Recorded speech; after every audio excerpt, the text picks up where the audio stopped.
All right, everyone. Hey, this is Doug from Carnaza Creations, and we don't often do interviews like this, especially with folks around the world. But this is Marianne in Sweden. This is my wife's sister's daughter, and amazing young person who loves to travel and is always fun and full of adventure. And she's just gotten back home from a 4 month trip to Asia that sort of captivated the whole family. And we want to just ask her a little bit while it's still fresh in her mind for some of her favorite stories, some of her travel tips, some of the amazing things that she did while she was over there. And thanks for giving me a little bit of your time today. Of course. Hello. Of course. So you went to Vietnam, you went to Laos, Cambodia, then you went over to the Philippines and spent some time with the family over there in Cebu and Carnaza Island, and Yes. then went to Japan, and then on the way home, even hit part of Western Europe there on the way from you went to Spain all the way up in back home to Gothenburg area of Sweden. Um, Such an amazing adventure. Like, how exhausted were you by the time you got home? Oh, when I came home, I think I slept for 3 days. Wow. Actually, Wow.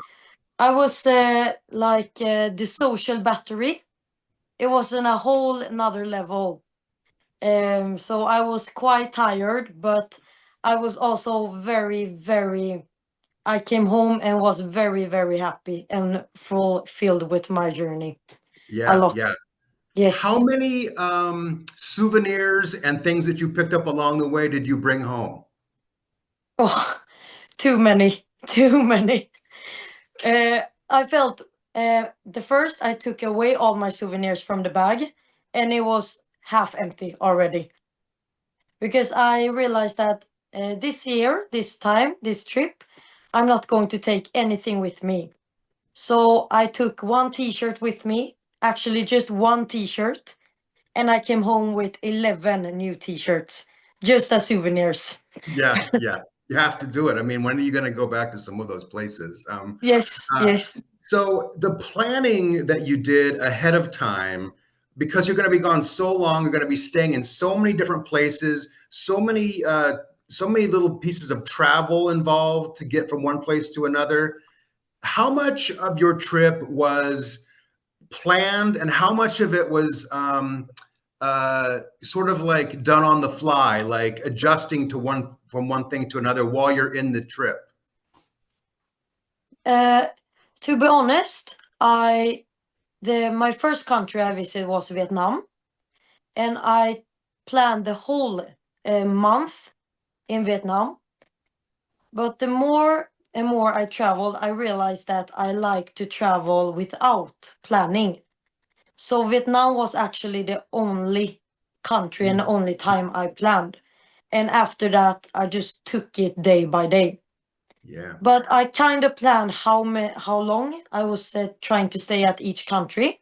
Hmm. But that also it also changed during the trip because I So, realized. Oh, yeah. sorry. Yes. No, it's just, I mean, I'll let you go, but when you have made airline reservations, for instance, were you changing those even sometimes during the trip? Yes. I rebooked my flight to the Philippines two Mm. times because I never like. For example, I never planned. I never had an ID to stay and volunteering in Cambodia, Mhm. Mm. and it ended up happening. And it was supposed to be for 2 days, and I ended up staying there for almost a month. Wow. Wow. So it Yeah. was a lot of just go day by day during my trip. Well, we'll talk a little bit about that amazing time you spent in Cambodia because that seems like it's one of the highlights for sure. Yes, yes, But let's start off with Vietnam. And yes. um, you got to Vietnam, and again, we saw little bits and pieces that you were little, sometimes a photograph, a little video that either you were sharing or your mother was sharing with our family group. Um, Yes. uh, you met up with some other people in Vietnam. I'm not sure if you knew them already or somehow you got involved with some friends there, right? Yes. Yes, exactly. So in Vietnam, I started my trip uh, 11th of January Hmm. from South Ho Chi Minh City, South Vietnam, and then I went up for a month up to the north. So I did Hmm. the whole south to north, and my I always plan to just do it all solo. So a week into my travel, I met a guy from Italy and half Albania, and two girls from France, Hmm. and we just met up in a hostel.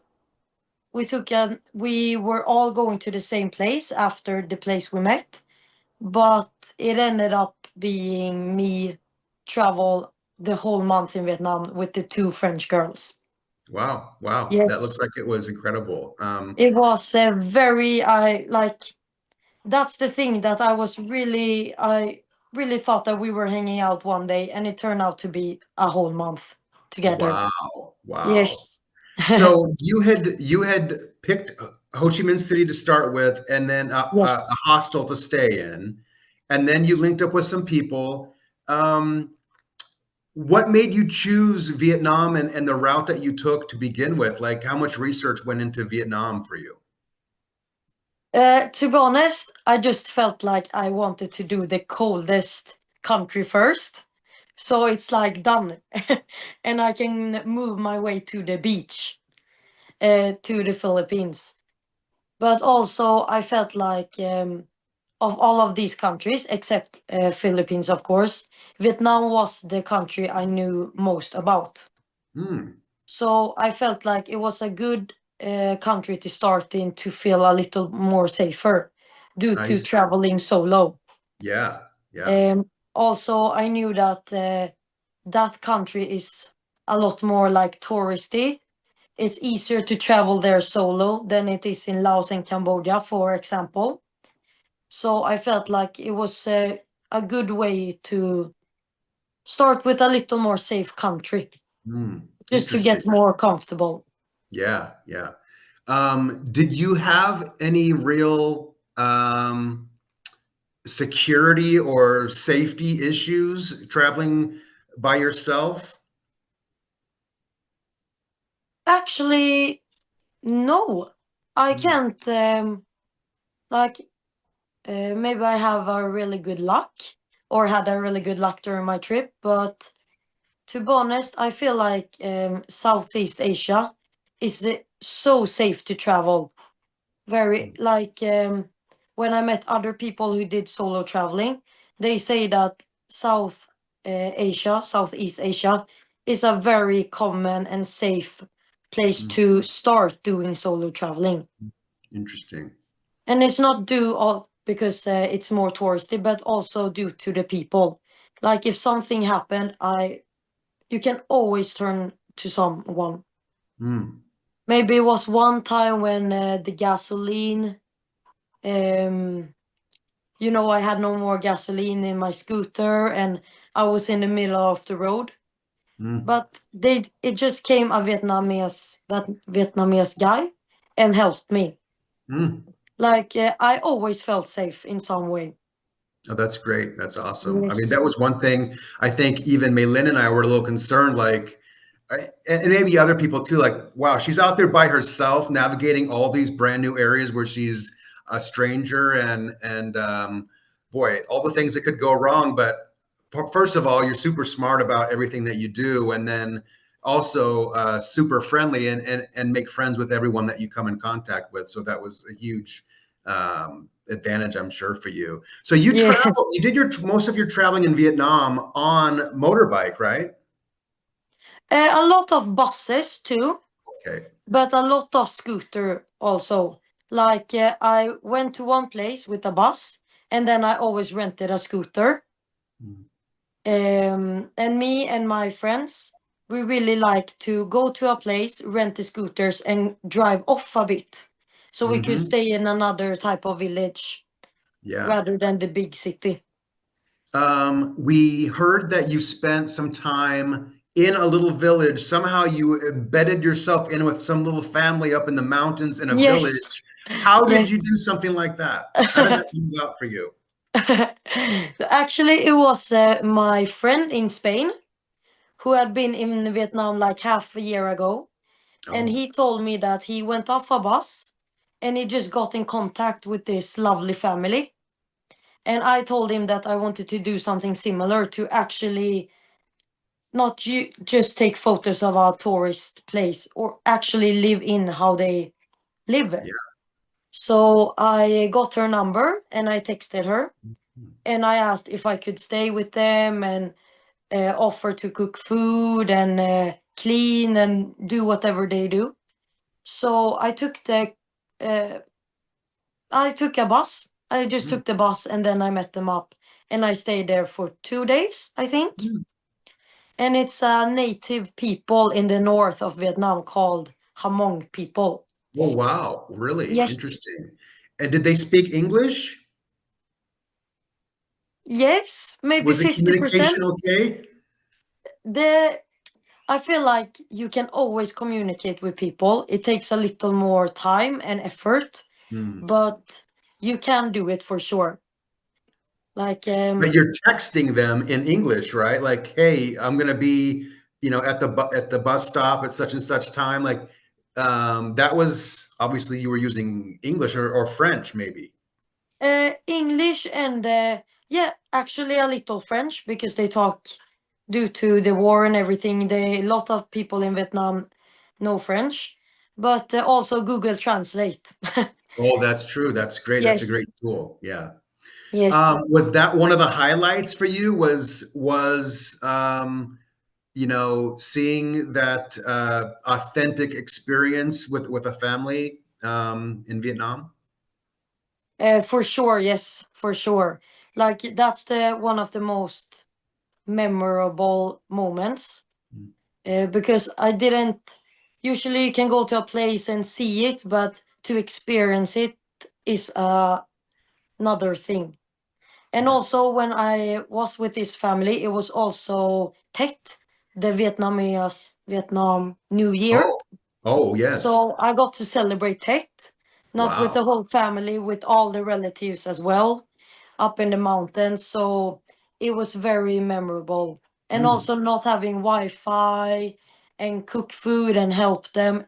I was like, I felt more a part of the family than just a guest, and it was really nice, actually. Wow. To just insert Yes. yourself in a family for 2 days and Yeah.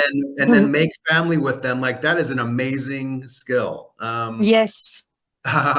Is that where we saw some photos of you playing pickup soccer and some things like that? Um, no, not really. Okay. From there, I had the traditional Hmong dress when we were up in the mountain. But where I played with the kids were one of the days a little further, but still in Mm, north. When me and my friends took the scooter to another little, I see. uh, a little village. Yeah. And Yes. how was the food when you were staying in a place like that? How does it compare to, say, Carnaza or something that you might know in the Philippines? Is it similar or is it very different? It's in Vietnam, it's actually very different. I would say that is the most different food from the Philippines of all the countries I visit. Because the flavors are not really, it's more spicy in another way, Hmm. but it was amazing. Like they have a rich food culture of a reason. It was really, really, really good. Yeah, yeah. Yes. Um, Um, let's see. I'm trying to remember other images and things, little scraps of information that I learned along the way about your trip to Vietnam. But what else stood out for you as you think back on your time in Vietnam? I would say 100% Ha Giang Loop. It's most north point of Vietnam, where Hmm. you go with the company and you ride a motorbike across Ha Giang, the area, you can decide, but usually it's for 4 days. So you go with a big group, and then you have a easy driver, they call it. So you sit in the back of a scooter, no, sorry, a motorbike, and then they drive you in the mountains for 4 days, and you sleep in different places. And the view from the mountains is one of the most incredible scenes I ever seen, Wow. actually. So I had a little group with 8 people, and everyone was from different countries: Sweden, France, Germany, Netherlands, Denmark, and then you had each own easy driver. And for me, that was one of the best experience during my life, I think, Mm. because sitting next to your easy driver, and I was very lucky because my easy driver spoke English, so we were sharing like our life stories together during 4 days, and it was really, really beautiful just to share this with 8 travelers, but also 8 easy riders, the one Wow. who drove. Yes. And at night, is it like a camping type of experience, or are you going to little hotels, or where are you staying? We went to hostels, Mm. but the hostels were like, some of them were like you sleep in a little room together, in a very cozy beds, and it was more like somehow like fire around, and we ate dinner and sang karaoke every night. So you became really tight with the group, and it was amazing. Wow, that sounds awesome. So was Yes. that the last week of your Vietnam trip? Yes, it was the last big thing I did before going back to the capital city, Hanoi, and then go to Laos. Okay. So then let's talk about Laos. Yes. If I'm remembering correctly, was it difficult to get into Laos, or there was a delay or something like that? Yes, going to Laos was unusual experience. I never been uh, through something similar in my whole life, actually, because I took a bus from Hanoi to Luang Prabang in Laos, and it was estimated to take 25 hours. Oh, And 25 it, hours. yes, in a bus, and Ugh. I could just tell you that it wasn't 25 hours, it was 35 hours, with no Wi-Fi, no internet, and it was more like, how do you say? It wasn't a normal sleeping bus. It was a bus filled with things. I think I got a huge noodle package on my head maybe 10 times. And we had living chickens in the bus at the same time. And we didn't stop the bus for 9 hours at one point because it was too uphill, so they couldn't stop it. So it was a bit of an Wow. experience. That must have Yes. taken a lot of patience and to get through. So, and Yes. by that time, you're back by yourself, right? Your friends are no longer going with you at this point, right? The ones that you met Yes. in Vietnam. It's just you yourself. Yes. What are you carrying with you? One suitcase? How much stuff do you have on this trip? I have my 56-liter backpack, and usually the most common thing you have is a 70. But I told myself that this time I will do like my dad did back in his old days when he went to the Philippines. So I carried a smaller one this time, and that was it. Wow. So Yes. how often were you able to do laundry and clean your clothes? Because you must have been going through things quickly, like 3 days, I've used up all my clothes, and now I have to wash them again or something like that. Yes, like I think all backpackers, especially solo backpackers, can agree that you think back at the trip and thinking, oh, maybe I should have cleaned more times. um, but actually, I didn't wash it too often. Yeah. But it was still very easy to do it.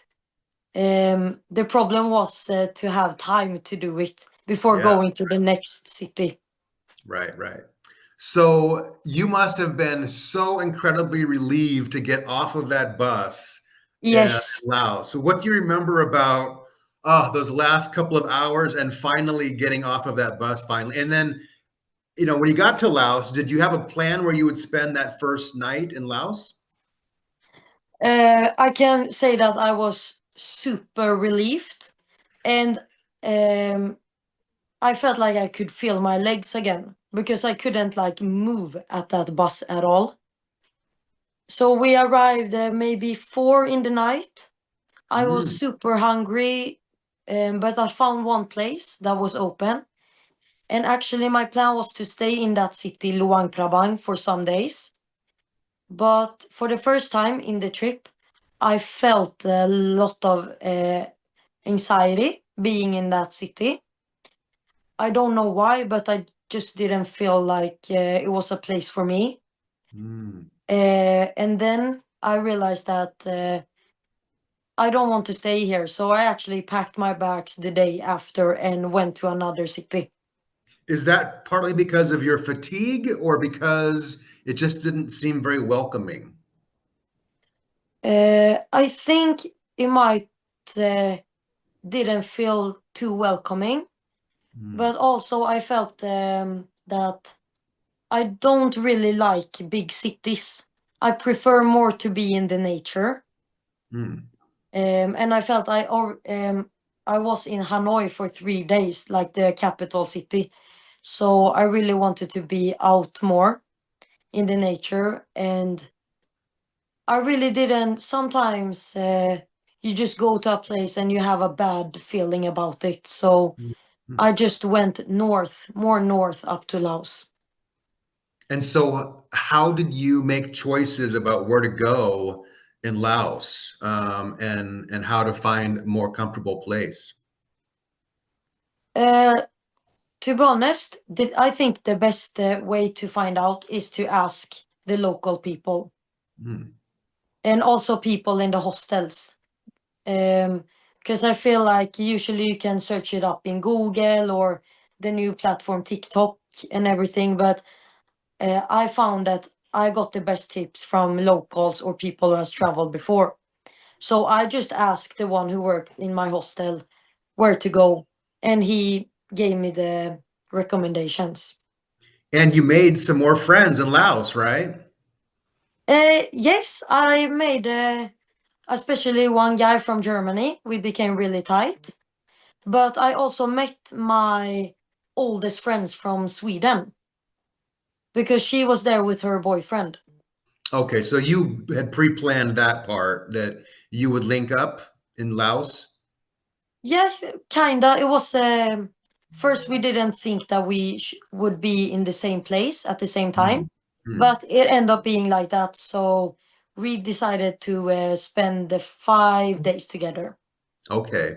Well, Yes, I recall seeing obviously the hot air balloon ride that you took yes, in Laos, the most incredible scenery, almost looked like a painting down yes. below you with the mountains and the valleys. But boy, to be up that high in a hot air balloon, like I don't know if I could have done that. It seems like it would have freaked me out. Like, um, what was that experience like for you?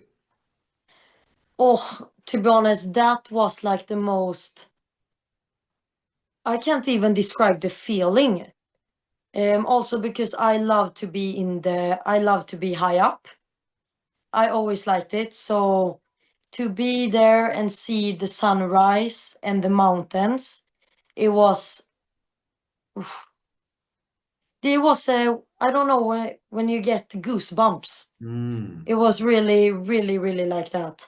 And also I love the mountains. So to see that was amazing actually. And that was a sunrise trip. How did you get the idea? Let's go hot air ballooning.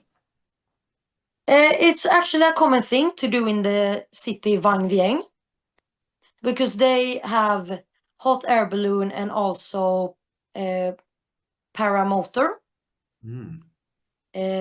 And it's also known for being the cheapest hot air balloon in the world. Mm. Oh, So I was just thinking in that time that I actually worked for this. So this is the thing I'm going to do. yeah, yeah. Yes. You said it was the cheapest hot air balloon in the world? Yes. Does it have the least safety regulations as well? Yes, we were thinking about that too, actually, because there is obviously a reason why it's the cheapest. But I felt so comfortable and safe. They had all the, like they had the walkie-talkie, so it felt quite safe, actually. Okay, okay. Yes, That's your first time in a hot air balloon, though? it was the first time. Yes, Yeah, yeah. Wow. and Uh, uh, what else did you do in Laos that you remember? um, I think I also did because after doing the hot air balloon, I just got so many feelings that I want to do it again. But I love to get, I don't know the word, but adrenaline kick. Uh-huh. I just love that. So the day after, I booked the paramotor. So I went with the paramotor in the sunrise too. And it's basically you just sit in a chair and someone is behind you with a parachute. Oh, no, And I is it on a zip line or is it just flying? it's just flying out. Okay. Yes, so they are just controlling it by the wind. Mm. And it's like you're jumping, but you're sitting in a chair instead.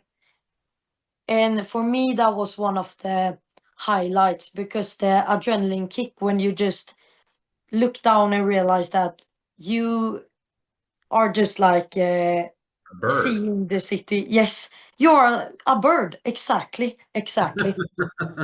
Um, that was for me one of the highlights, but also to up north, more north in Laos, I hiked up a mountain for 2.5 hours, and then I came up to a base camp, sorry, and I slept on under the stars.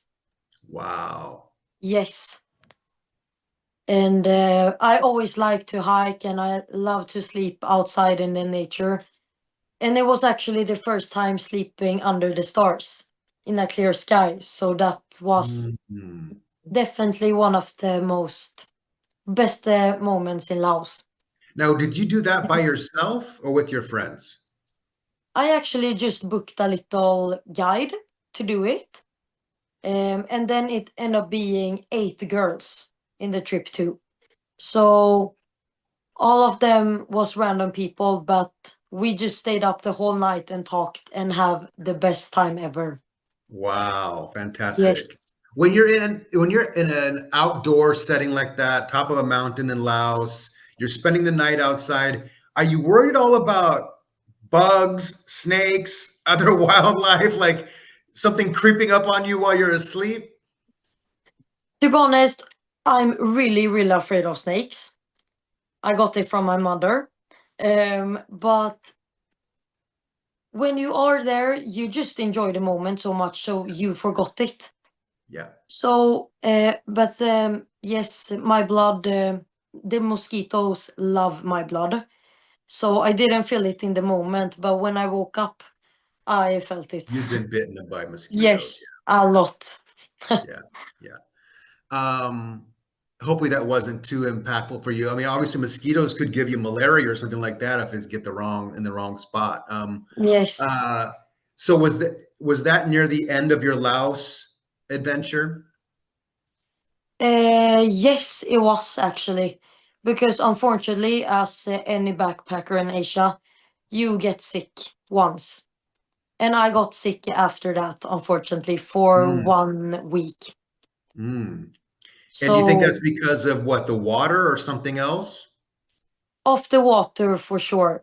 Mm, Because usually they use the normal water when they in the food, or the hmm. food is not cooked well enough. But I'm pretty sure it was the water.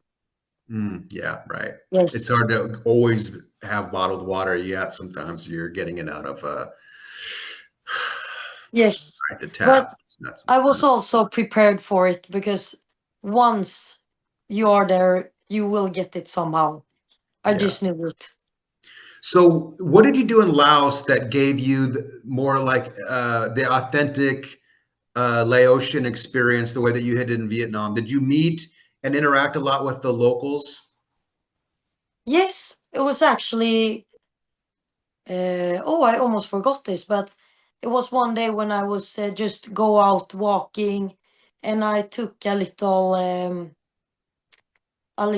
side way instead of going the normal way, and then I just found a family who had a barbecue.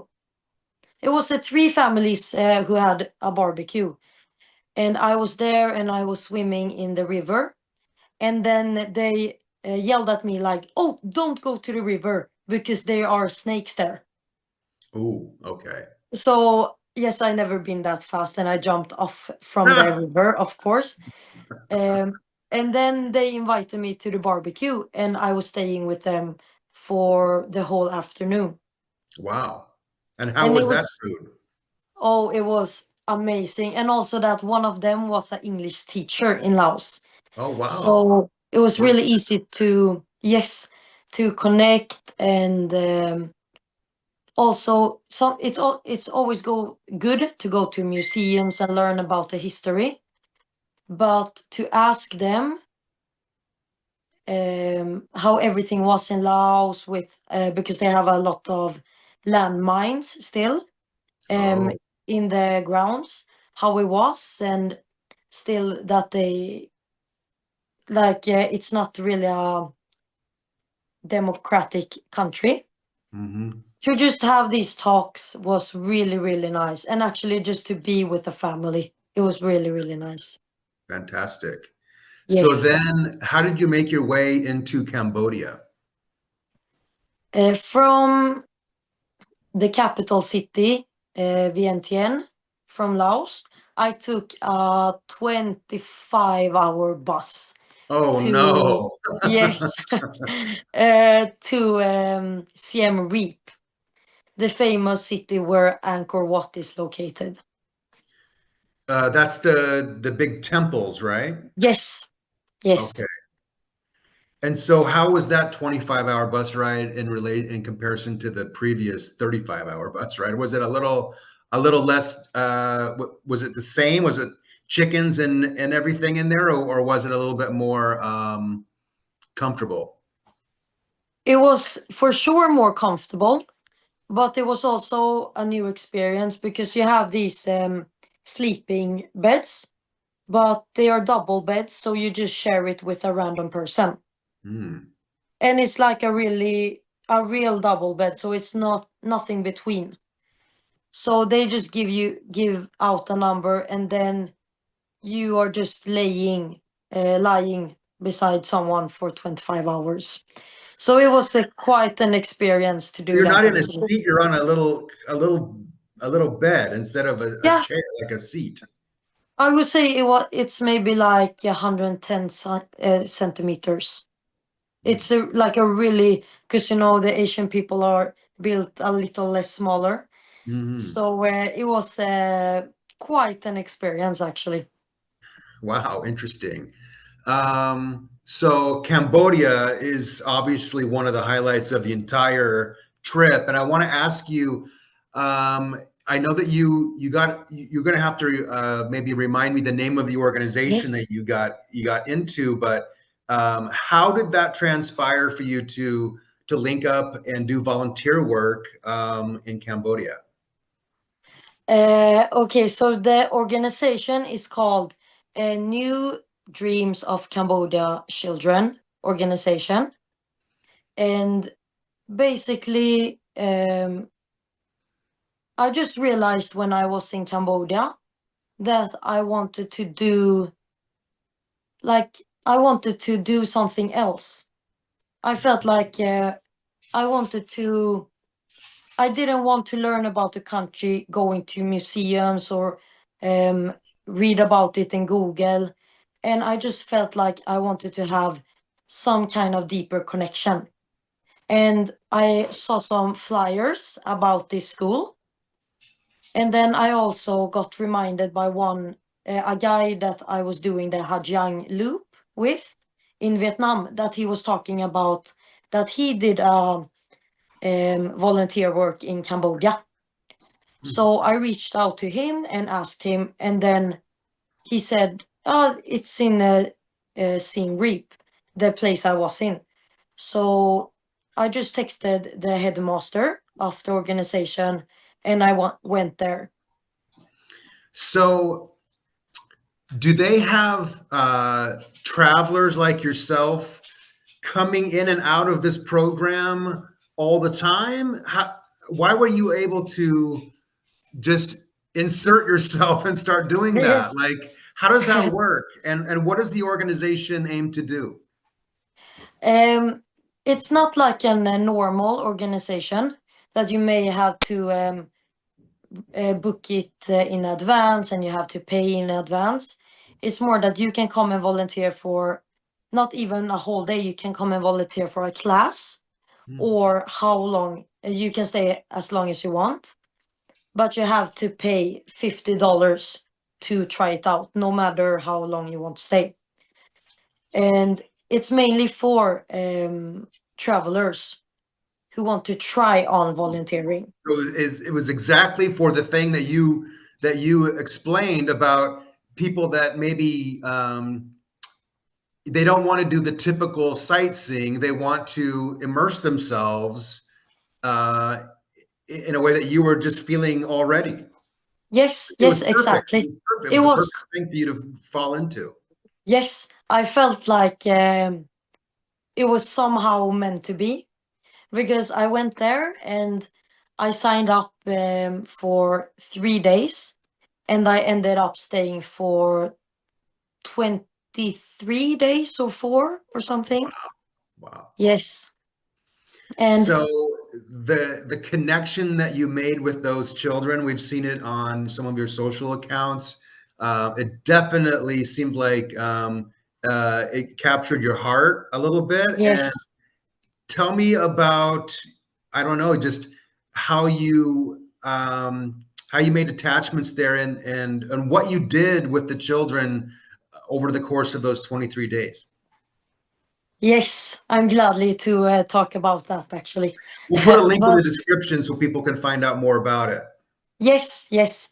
Okay, so basically it's a little school outside Siem Reap, 10 minutes outside the big city. And the headmaster, Kim Lin, has made this organization for 310 children to get educated about English. Because in Cambodia, they don't teach out English in the Khmer schools, their original, like the old schools they have. So basically, we had 3 classes a day, one morning, one afternoon, and one evening. And you could decide if you wanted to skip the morning and just do the evening or whatsoever.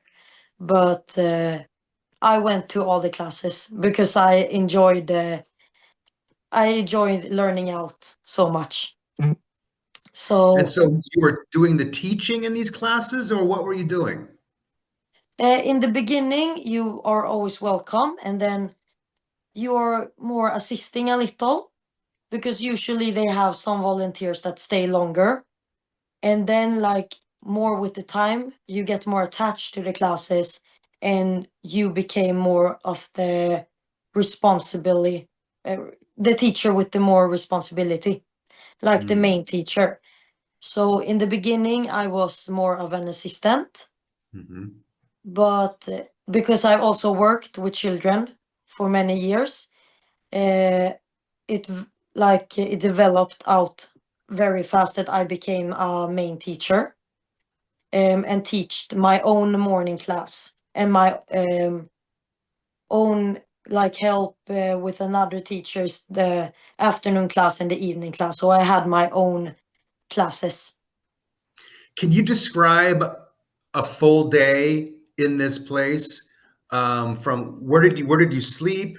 What did you do before class? What did you do in the afternoon? Or maybe it was all day. Like, what did you do in the other part of your day? Yes. So we always wake up in the hostel that is right next to the school, right next to the school that is connected with the school. So you pay like $5 to sleep there every day, and all the money goes to the school. So wake up at 7:30. I eat breakfast. $5, $5 American. Wow, Yes. wow, Yes. a good deal. Yes. And then you go to the restaurant that is owned by Kim's wife. So she makes all the food and all the breakfast. And then at 8 the morning class starts. But before the all the classes start, we have like an anthem. So you're welcoming all the teachers and we are welcoming all the students outside. So we're doing a lot of songs together. Hmm. Um, all the songs is on English, of course, so they get more comfortable speaking English. So it was a very nice welcoming. They sing to us and we sing back to them. And then we have the first class from 8 to 10. And then you have a big pause between 10 and 3. Um, between 10 and 3. And usually you can decide to maybe plan the next lesson if you want to do something special, or you just being with all the other volunteers. And usually all the volunteers went to a pool in the big city and just swim and chill there before starting the next class. Wow, that sounds Yes. amazing. And then, so you met a lot of other young people from Europe, right? Yes. A lot. Um, what what were the ages of the children that you taught?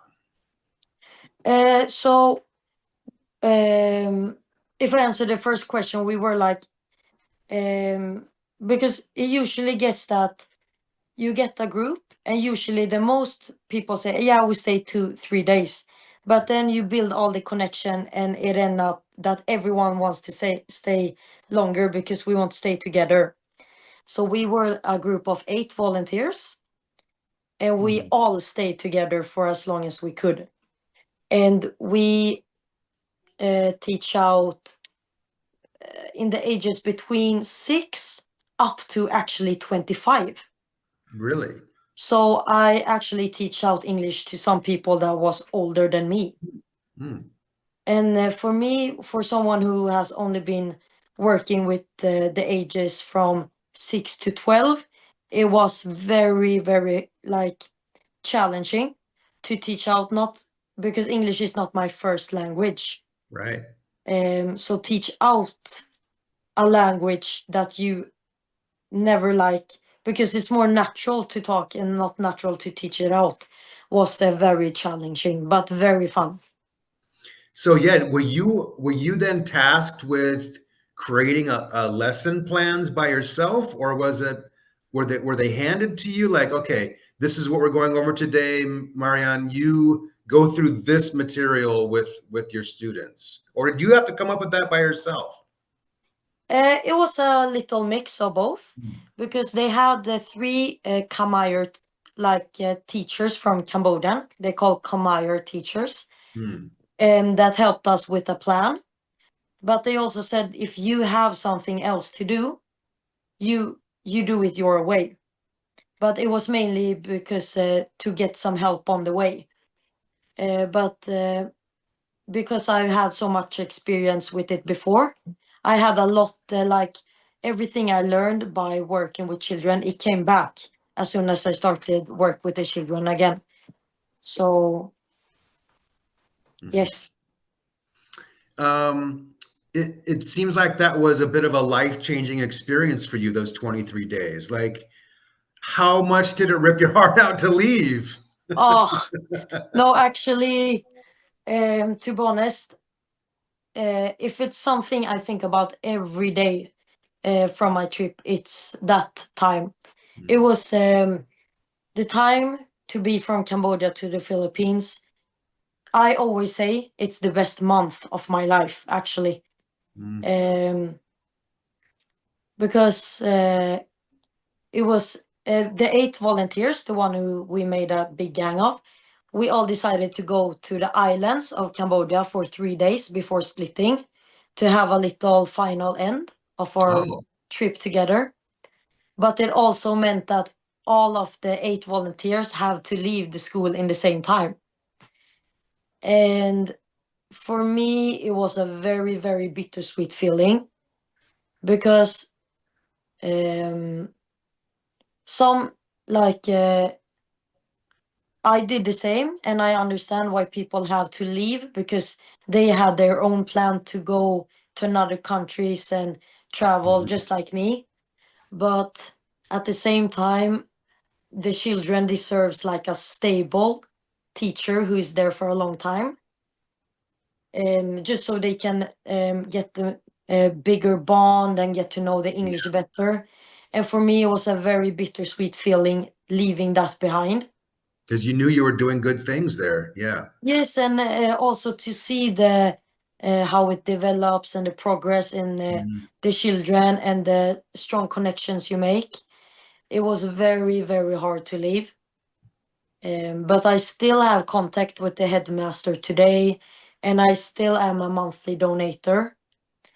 So I feel like I found a new home, Wow, actually. that's so incredible. Um, Yes. Now, I want to ask you about something that what a couple videos that I saw that I wasn't quite sure what was going on there, but you attended a wedding, I believe, and you had like these beautiful dresses and you're dancing on the stage. Yes. And I'm like, is Marianne like the party planner at this wedding or is she a guest? What's going on here? What is the context of that? Okay, so this happens when you actually live with a, because even if it was a volunteer work, I basically lived in the school, and beside I also lived with my headmaster. So the headmaster, Kim Lead, invited all of the volunteers to this wedding because it was one of his relative who was getting married. So all of us got invited to this wedding, and he helped us going to get the traditional Khmer dresses. And I just want to say that this would never happen if I didn't do the volunteer. Okay. So I get to know all the children, but I also became a part of his family. Hmm. And that for me is like the best thing ever.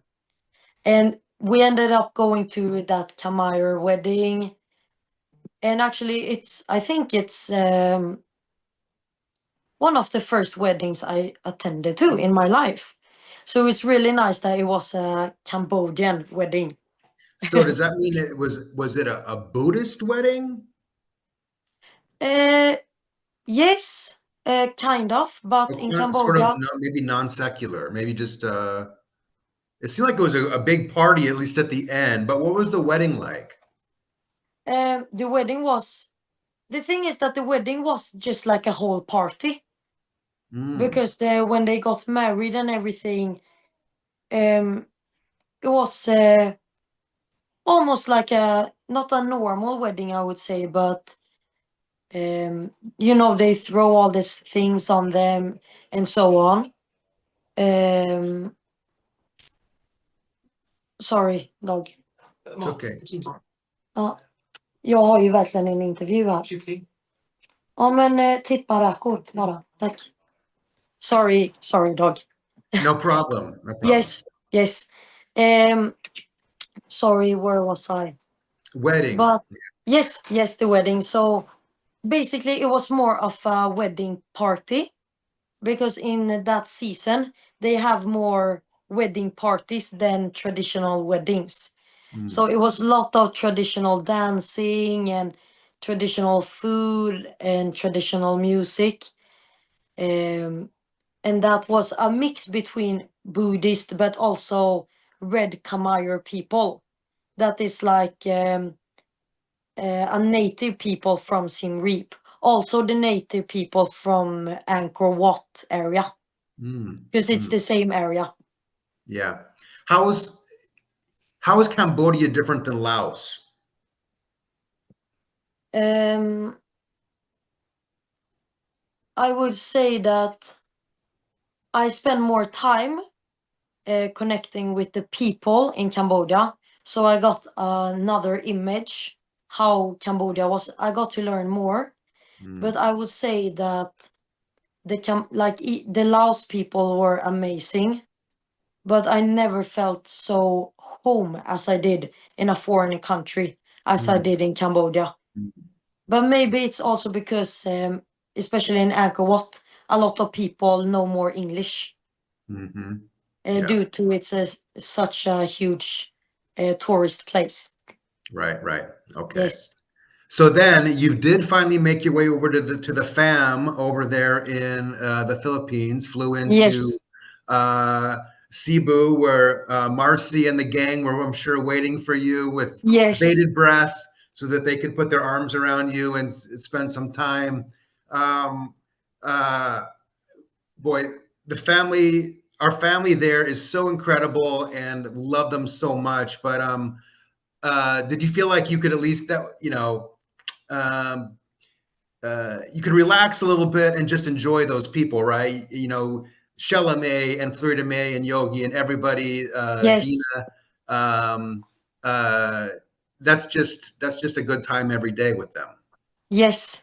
The thing is that I can never say that Philippines is my favorite country because it wouldn't be fair, because obviously it is and it will always be. But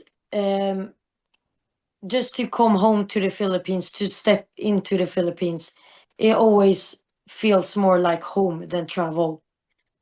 Even if I grew up here in Sweden and everything, I have all the relatives in the Philippines, and that is just such like after traveling, and then you still travel to the Philippines, but it's another feeling to step into the Philippines. Yeah, absolutely.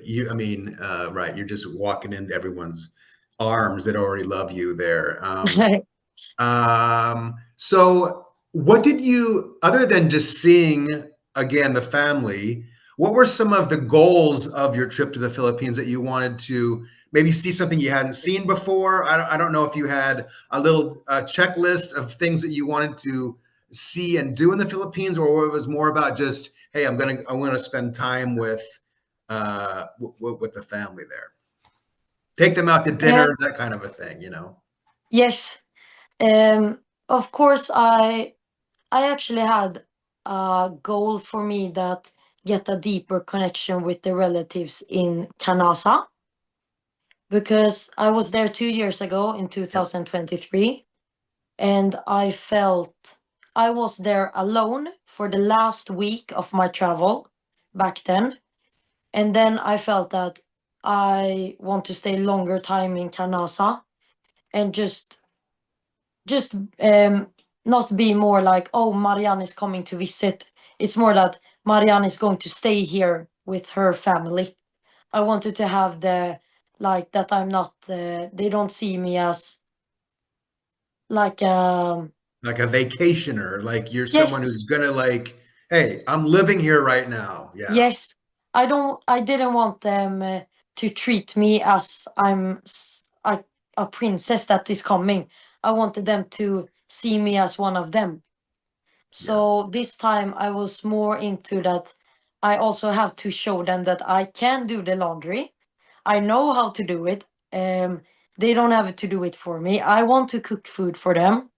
I also want to dress as them, just so they can see that I'm one of them, and also to learn the language more, which Mm, I got to do a lot. mm. Interesting. Now, Yes, to be fair, when you show up in Karnaza, you are royalty whether you want to be or yes, not. yes, yes, yes. That's the thing I could never escape. That's it. That's true. Everyone in the island wants to come take a look at you, you know, get a Yes, little time with you. But that's just part of the charm of that special little yes, island out in the middle of the ocean. Uh, of course, you spent all that time with Gardo and Minya, and you know some of your adventures from 2 years ago. They're on the YouTube channel. yeah, Uh, we certainly show Gardo and Minya as much as we can, doing things. They just had their festivity here this last week. Um, yes. uh, but to be there and feel like, hey, I'm right here. I'm not going anywhere. I'm just going to stay. I'm going to live this life here on this island for a little while. Um, uh, who was teaching you Basayan over there, or were you just trying to be in conversations and see what you could pick up? Um, I think that I actually, I think Mama Minja and Papa Gardo was teaching me a lot, Hmm. but also Rosalind. And I was a lot with the little gang that we made with Joy May and all the children. But Rosalind is she's 16 years old and she's very good at English. So she helped me a lot. Rizalin. Yes, yes, Okay, yeah, well, I yeah, know her. Yeah. yes. But also Papa Gardo and Mama Minja a Yeah. lot. And I That's felt like, I want to do that myself because I would love to talk to Gardo, but sometimes we're looking at each other on a Facebook Messenger, yes, and other than saying "Mayan buntag" or "Cómo está," like we get yes. stuck because there's we can't communicate that well with one another. No, I think that because I think it still was 2 years ago, and it was my first like big traveling, 2023. But now I was more like dedicated to, even if it's going to take longer time, I want to finish the conversation, even if it's not perfect, Bisaya. I really, really wanted to. I really kept on trying to do it because I also wanted to, drink beer with everyone in the island and still have a conversation. And actually, I was there less time than I was last time, but I got to learn the language so much more and Hmm. also get very much more confident in the language. Do you love all of that food in Carnaza? Like, I don't know if you were drinking any tuba wine, all right, but Ugh, the the dried fish, pusit, like all of that stuff. Do you love all of that, or is there some of it like, look, that's a little too strong for me. I can't do that. um, I, to be honest, everything I ate in Canassa this year was amazing. Okay, good. And before I had some trouble with the fish and everything, but I don't know if it was because I was too hungry all the time, but the fish and everything was amazing in Canasa this year. So shout out to Mama Minja because the food she cooks is amazing. Yeah, for sure, for sure. Um, and also like for me with a cold San Miguel or Red Horse and a dinner, like I just think it's the whole experience makes it so Mm, much better of actually. course, of course. You got up, I believe, every morning at like 5 o'clock and went with Minya to go pray in the cemetery, or no, not Uh, every day, in the church. I went not every day, but Okay, okay. I went More every than you Sunday. usually would, right? Yes, and that is what matters. I went every Sunday um, to pray in the morning, But also last year when I was in Karnasa, they have the big fiesta, and then I also went to the church more. But I also went to church with Mama Marcy in Cebu City. Mm, Yes, right. Mary Hope of Christians up there on Buhisan Road. Yeah, we know that one. yes, yes. Well, I'm sure your mother was happy to hear that you attended church a few times. Oh, she was very happy. um, okay, so I know I'm taking up a lot of your time, but I want to hit Japan before we end. So you Yes, got of course. through a big family visit there in the Philippines, and then still had another country to hit in Asia, and that was Japan. Yes, Um, we saw that you visited Mount Fuji. You went to a traditional Japanese tea, which was incredible to look at yes. in photos. Tell me a little bit about your Japanese trip. Okay, so I could just tell you that after leaving first Cambodia and then the Philippines, and also to leave my two amazing friends, Will and Adam, and saying Oh, that's goodbye right. You to, took some friends to Karnaza too, right? yes, Yeah. yes, British and guy, right? British? yes, two British guys. Interesting. How did And they like it? it was actually a very, very fun story, but because um, I got a really, really good connection with them. And then I asked them, why don't you just follow me so I can show you a thing you would never see before? And then we just actually booked the flight together. And then on the flight, they told me that they were never supposed to go to the Philippines. But I thought that they were going to the Philippines because they were traveling around Asia too. Yeah. But Philippines was never in their plan. So they stayed there for 2 weeks before Will headed back to England and Adam went to Vietnam. And they say that it was the best time of their trip. Yeah. And especially for Will, he says that he has never experienced like anything. He said that it was his happy place of the trip. And they Now, got did one or both of them go to Karnaza as well, or just Cebu? both of them went to Karnasa. Okay. Yeah. And Yeah. they got a really, really good connections with Mamma Minha and Papa Gardo. Mm. Even though they couldn't speak the language, they really, really tried, and it was hard for them to say You goodbye. it's hard to just jump into that if you don't have any experience. Did you guys all go to Lamanok as well? Actually, we did not because the weather wasn't that great at Mm. that time. But when I said goodbye to Adam and Will, they said that they don't regret anything, but they just regret that they went back so early So early. because they said that they didn't feel finished Yeah. in Karnasa. Yeah. Well, they Yes, invested a little time in a side trip, and I guess when you kind of like make that choice, you're like, well, you don't know how this is going to really end up, but fortunately yes, for them, they were with you and they were with Minion Gardo, and you can't do better than that. So, yes, all right, Japan.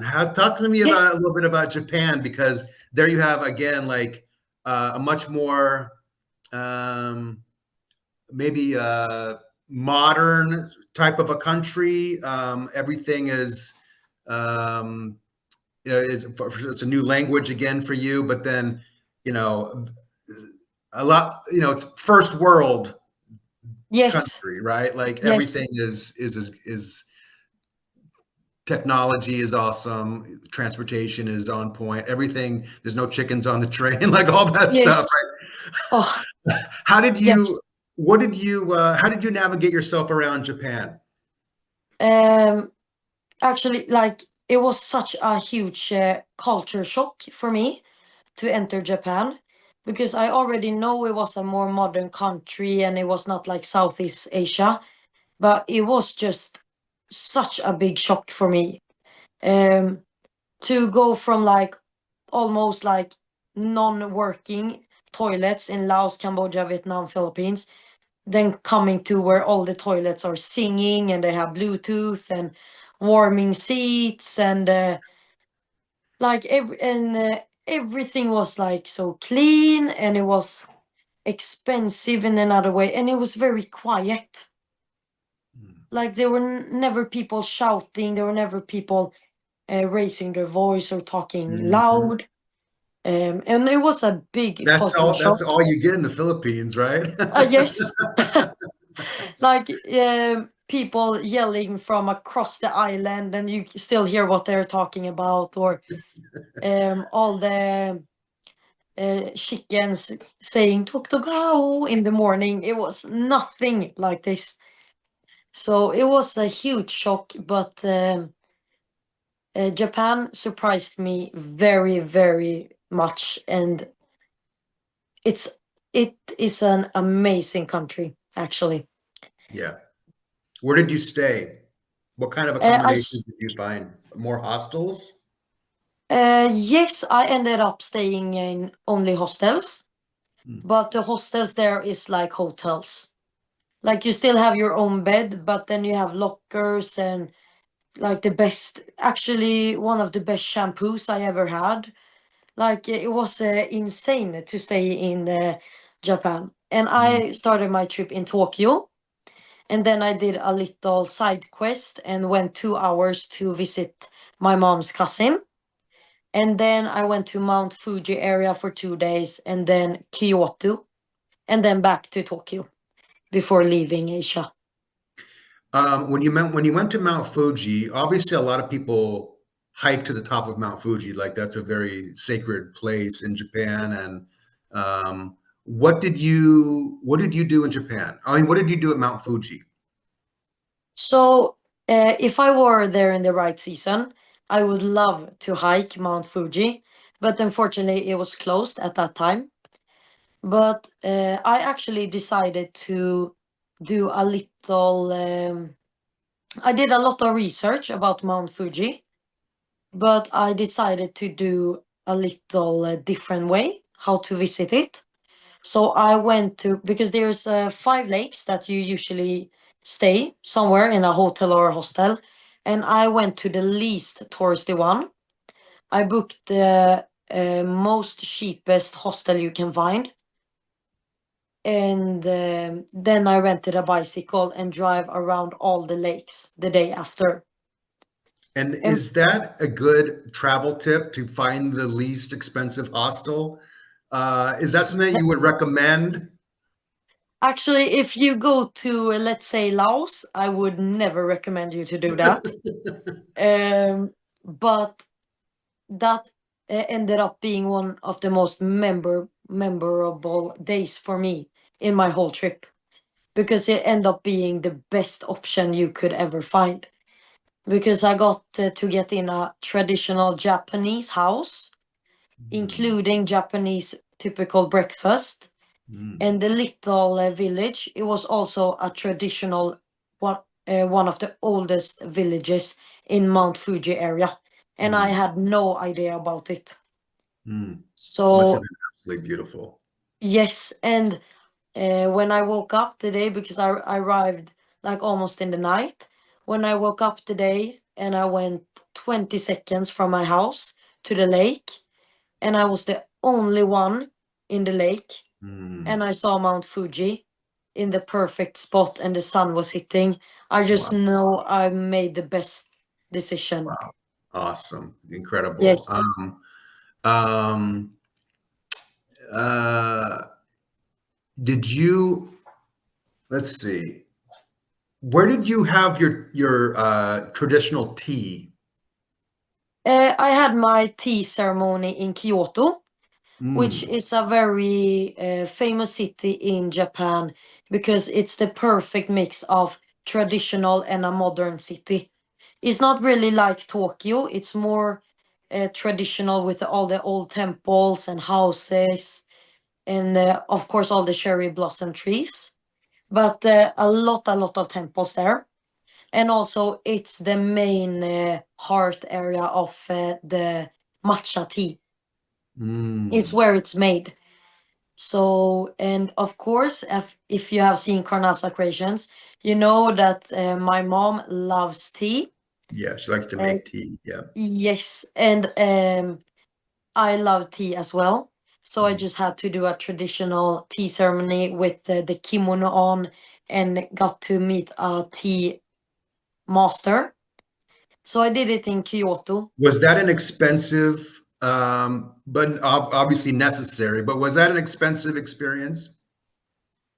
Yes, Yeah, like if you ask me, there wasn't one thing that wasn't expensive in Japan. in Japan. Yeah, But it also depends because it was easy for me to compare it because I was in the Philippines before. yeah. Everything is Yeah. almost free there. So yeah, yeah. Yes, yes. But Was it the best tea that you've had? Or it was just tea? maybe Yeah, yeah. um the maybe it wasn't the best tea I had, but it wasn't just like to drink the tea. It was how to drink the tea. Right. The Because experience. Yeah. yes, it was a lot of how to hold it with the right hands and how to have the head in the right way and how to sit correctly. Mm, And tea for them is like it shows how you are as a person. So it was a very like I would say if you go to Japan, you should do it for sure. mm, mm. Yes, Um, so you spent how long in Japan? A couple of weeks? I spent 2 weeks exactly in Japan. Okay. So then you fly back to Europe, spend a little Yes, time, I think in Spain, and then from that point, camper van all the way up into um, uh, Denmark and Sweden, right? yes, And you spent some yes. time. Was it in the Pyrenees? You spent some time in Mount. Well, I don't know, maybe it was the Alps, but like I think we saw some camping photo. Not camping, but like you Ah, were into mountains. yes, yes. So after being in Asia for 3.5 months, I took the flight to south of Spain, uh, Barcelona? Granada. Oh, Granada. Okay. Yes, and then I visited Alhambra, a famous monument. And then we decided to start the trip, and it was going with camper van. Actually, a very small camper van, a Caddy Maxi, on 2 people for 2 weeks. It was a bit of a challenge, but it was an amazing time still. And I'm sure. from south of Spain, we drove to north of Spain, where we spent a lot of days in the mountains called Picos de Europa. Mm, Because the north of Spain is a very underrated place where you can hike. It looks like a mix between the Dolomites and like Ireland, mm, but it was amazing, amazing. And from there, we spent days in the west side of France and in Bretagne, like mm. the big side of France. And then we drove up from Belgium through Denmark and back to Gothenburg. Yeah. Wow. What an adventure. Um, Yes, and it sounds like it exceeded like any of your imagination of what you experienced for 4 months. Like what an incredible journey. yes. It was truly, truly the best thing I ever done. And I would say the best thing with it was that I was doing it by myself. Yeah. Because even if I was doing it by myself, I never felt alone. Yeah. That's one Um, of the things that struck us as so inspirational. Just knowing that you were out there, like day by day, figuring things out, learning so much, finding your future in some regards. Like, and it was inspirational, I think, for everybody in the family that was at least paying attention to where, okay, everyone was like, where's Marianne today? What's she doing today? What's she going to do next yes, week? It was a lot. It was a lot of fun from afar, trying to yes. follow. Yes, it was, and I can tell you that it like, of course, there were days when it was hard because sometimes it's hard to go to a place and just relax because you know you have to plan the next days. Absolutely. But in total, I got to learn so much about myself. And for a person who has never had good patience, I think the patience I have now, it's incredible. Like it's Nothing a will huge nothing difference. will increase your patience like going on a 35-hour bus ride with chickens. Yes, actually, for me, it would be a hard time to top that. Like you can hurt me, I can get hurt by myself, but not in that way, actually. No. Okay. All right. Well, we've taken up a lot. We're like 80 minutes, I think. It's going to be a long Okay. video. We cannot wait to see what little pieces of content you might share with us later for Carnaza Creations. Yes, I So have we a will lot see of more. tapes that I've mixed together, but still it's 4 months of video, I so know, I know, I yes. know. We're happy to see those as they dribble out. But thank you so much, Marianne, for spending some of your day rehashing that, remembering some of your favorite stories and the things that you learned on this journey. Yeah, we can't wait to see you in person sometime soon. Yes, I like that's the dangerous thing with traveling alone and traveling, that you just want to travel more. So you will see me. No worries about that, actually. That's the thing about this family is we're so far apart from one another. I'm in the United States with Maylin and the twins. You and your family are in Sweden, and then the rest of them are in the Philippines. And it's so difficult to bridge those long distances. It's expensive, all of that. And I think we're doing a pretty good job electronically staying in touch with one another. But sharing time in person is not always easy. And my dream is that we get a family reunion at some point. Oh, I can't like if I got to have the big dream, it's celebrating Christmas in the Philippines together, everyone. That would be like Yeah, that dream and for sure. Carnaza especially. Yeah, for sure. That would be Yes, incredible. yes. Yeah, hopefully Santa wouldn't miss us there. Yeah. Okay. Yes.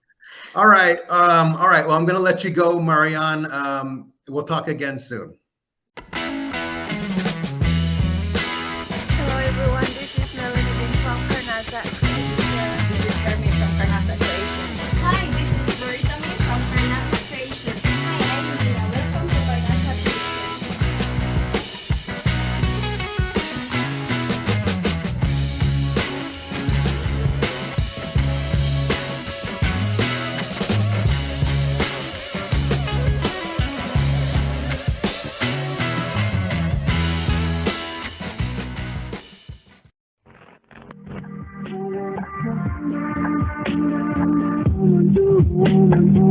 Oh,